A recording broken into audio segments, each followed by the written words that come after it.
So allow me to introduce you to Giovanni here, the first one from the Italian Void Mafia.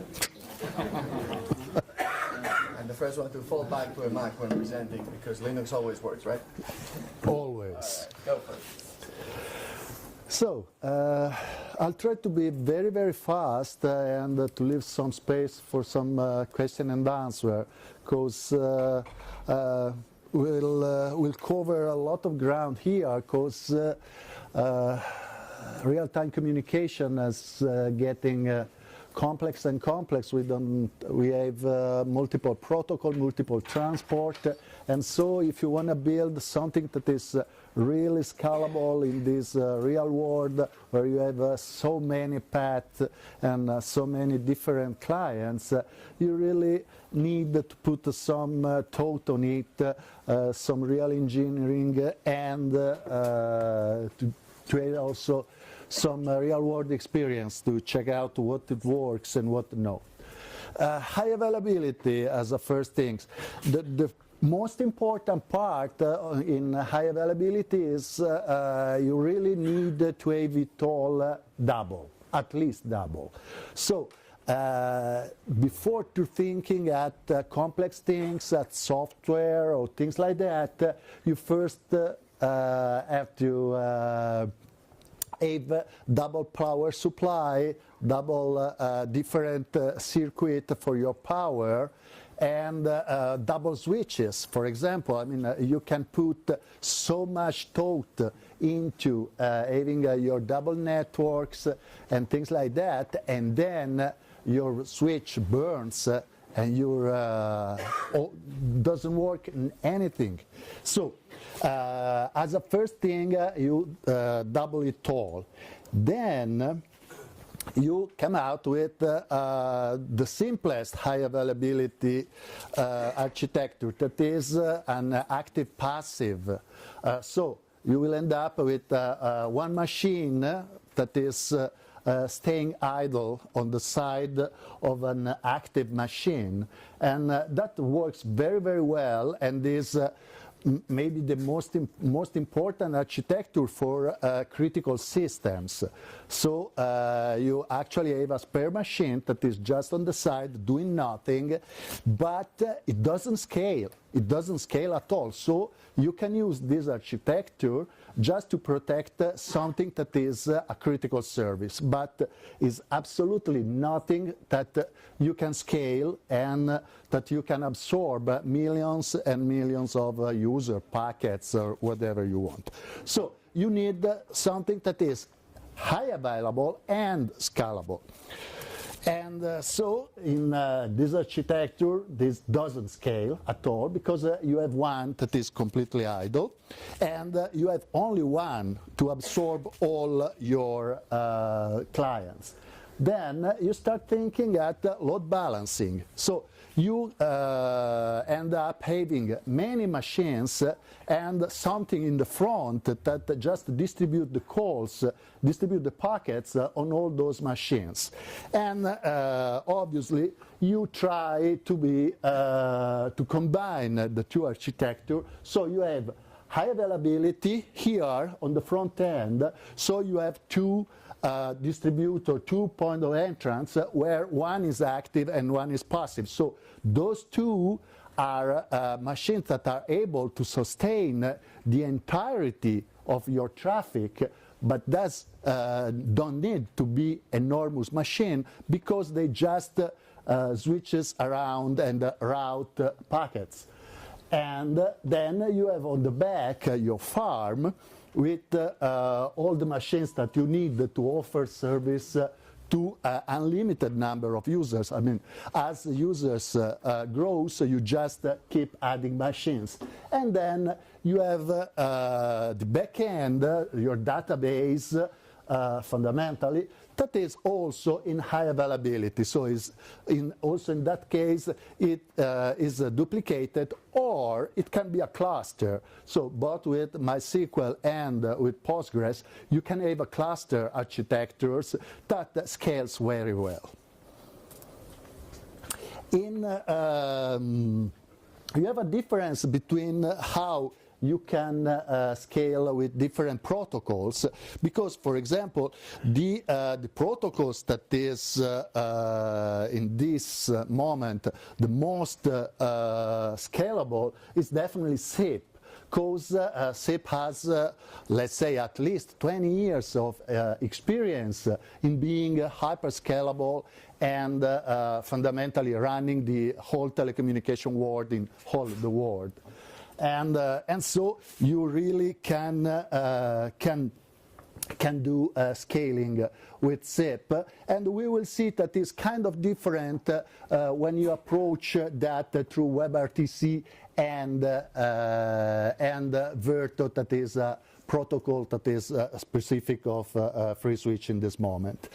And another need that you need to take care about is NAT, because as you know, all of our client will be behind NAT at that on that home, on that office, behind routers that apply a NAT. And we had before all the presentation that was all about not having no more NATs, but I mean, for some year we still have to deal with NAT. And also in this case, we will use the front end to manage the NAT. Particularly, we will use SIP proxies that are or Daniel Camaglio or Livio OpenCPS, or there are also other other software that can do SIP proxies. And then we have the how to put, where to put the SIP register.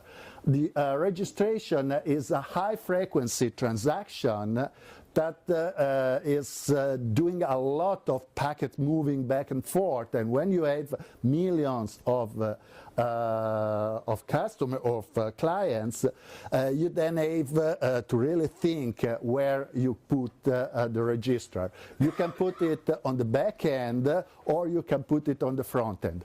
Definitely it's better to put it on the front end, because as this morning Matt was making clear in the scaling asterisk presentation, the SIP proxy is designed to deal with so many transactions.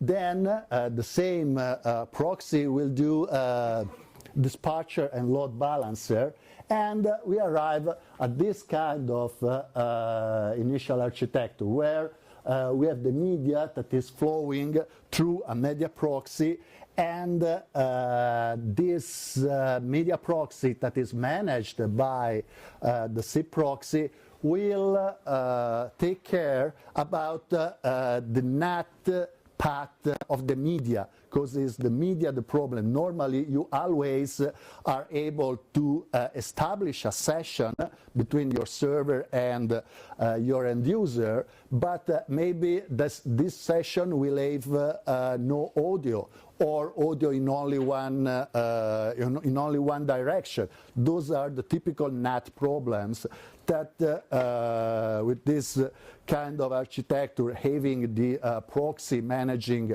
through a media proxy the media path, we will solve. And this is the typical algorithm with that you use to distribute registrations and call to a backend made by multiple machines. Then we will see that with Verto protocol, that is an alternative more geared through web developer, to JavaScript developer, etc., to integrate real-time communication into web services. With Verto, we don't have this problem about NAT and media path, because Verto and use directly IC for distributing media. and it's much more simple to use when you are dealing with web pages and web developer. So the problem in this case is that Verto, being a younger protocol, has not yet all the infrastructure like registers and proxies to keep him growing. So we use IP tables to distribute on the back end and to choose on the basis of an algorithm where to route the single call. And in this case, we arrive at having the same kind of architecture that is bought for SIP and for Verto. One important role is made by the Keep Alive, the software that is the software that manages the high availability between two machines. So from one side you distribute using the proxy or IP tables, and from the other side you use VRRP with Keep Alive to have one only machine active on each moment, and so you have the active-passive architecture. And then you have on the back all the farm, and this farm need to access some shared file system. And in this case, what is the most easy to use is GlusterFS when you can have just a small cluster of machine that exports a brick. And the important thing is keep your mind, don't use shared file systems for something that is very faster moving or for very small transactions. That is a no-go.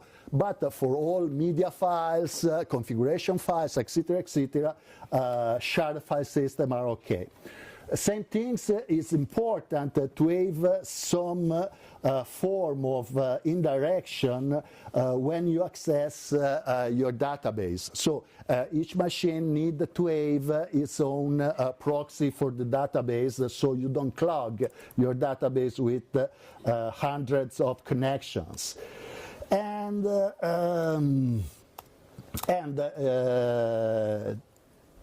this is about load balancing into scaling, but we have a lot of special cases, as also Matt was talking this morning, that you need not to blindly distribute your incoming call, but you need a call to land on a specific machine because it needs to be joined at the audio level with some other call.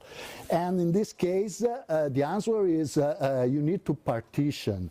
Partition means you distribute the calls not in base of the load, but in base of some more intelligence in practice of what domain that call belongs to. So you can, this is in a distributed architecture when you need to use specific services, for example, a conference services for one big domain. So you just destinate one specific machine or more than one machine to this service.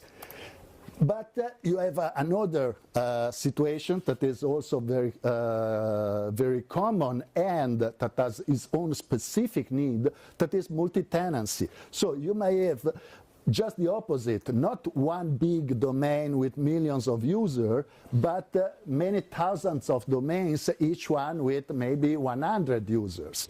So what you do in this case is that you distribute and hash on the domain. So each call that pertains to a domain goes to a specific machine. And in that case, you have another set of keep alives where you have, let's say, one spare machine for each 4 machine, and that machine is ready to take the place of the machine that failed. And this is the last slide, so I was able to stay in the time. Okay, so those are books, just. Please, questions? Come on, you're on time. Italian in time. You got 3 minutes for questions. Hey, we're not that. Tell us about the book then. There's more than one book. Which book do you want? Oh, damn, the good one. Yeah, a couple of. And probably there will be another one for August. And so if there is no questions, I invite you all to come in Chicago for ClueCon, and that it will be like the spiritual continuation of this conference. So, question. We have 2 minutes for questions. You can ask everything. What is the best pizza in the modern trade? One that does this one spare for multiple things. That is now ready and working. It's out there. Maybe I not understood the question. This module that does the one spare server, that's fully functional. Yeah, that will be a fully functional server that, I mean, you keep virtual IP addresses on those machines. So if one of those machines goes down, this one will take its address and just will work as it was that machine. And that's it. You just restart the services and give it the new IP address. Sort of wiki page which said this. Yeah, it's keep alive. Yep. And obviously, if you have 100 production machines, you may be better to keep like 5 spare or things like that.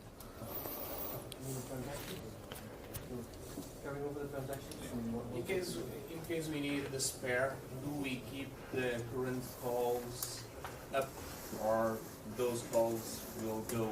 That's definitely depend. Almost all WebRTC calls will be able to just continue. Yep. For the voice call, or let's say for the SIP call, it depends. FreeSWITCH has a mechanism to migrate that. I will not put so much into that. First, because I mean, you're supposed not to have a machine that continues failing. Second, I mean, we are always used that a call can go down and you just call back. And it's not, I mean, someone that is on surgery or something, I mean, is not live at risk. So it's doable. We demonstrated it. I'm not sure that it works, that it is worth for the investment and the attention that it keeps. Definitely, I will do that for a 9/11 or some emergency call, or for police. I mean, where it works, but not for a normal service. Why exactly do you need RTP proxy on these? We could resolve everything on FreeSWITCH without RTP proxy, right? RTP proxy is good to have because in this way you don't expose your farm on the public internet, and you have all behind. And so this is from one thing is security. From another thing, many times you are required by law to have a single point where you can do, I mean, access to it, etc. Also, there is a lot of reasons, both operative of business and law for law, that you better keep like that. Okay, thank you then. Thanks, Giovanni. The guy asked me because